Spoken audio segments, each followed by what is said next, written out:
Yeah, really. With it snowing in February in Huntsville, down fairly near the sea here, I wanted to do one of these ones on this idea that winter is coming, because it does honestly seem like maybe some of this global warming stuff is maybe a little bit false. I mean, for the last several years, we have been having consistent cold. I mean, we've been having snow in southern latitudes down here. I mean, we're in Alabama. We've been getting basically, crazy weather storms. And I mean, it's always basically chalked up to El Nino.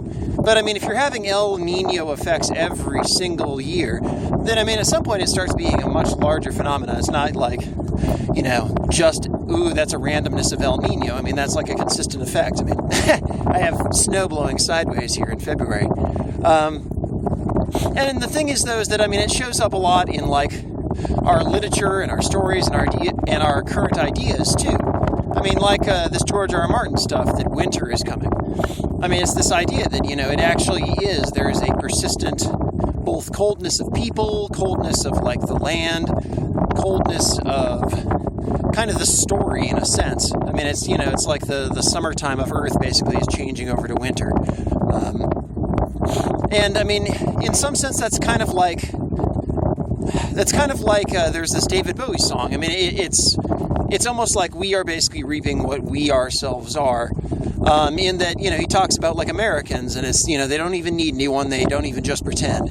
I mean, really, like, we as people in many ways have kind of grown apart as we have gotten to know a lot more about our place and our world and our earth and all of this. I mean, it's knowledge in some sense is kind of a great divider because, as you understand more about the world, in many ways you don't need the rest of the world nearly as much to get by. I mean, you can go off and, kind of live your own life and do your own thing.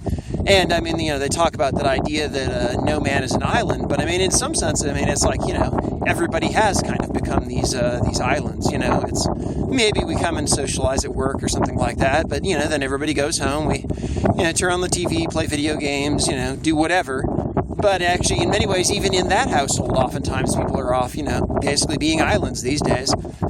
Going off, doing their thing with the iPad, going off holding, like, a phone or something like that. And so you can almost basically be an island even in your house around people.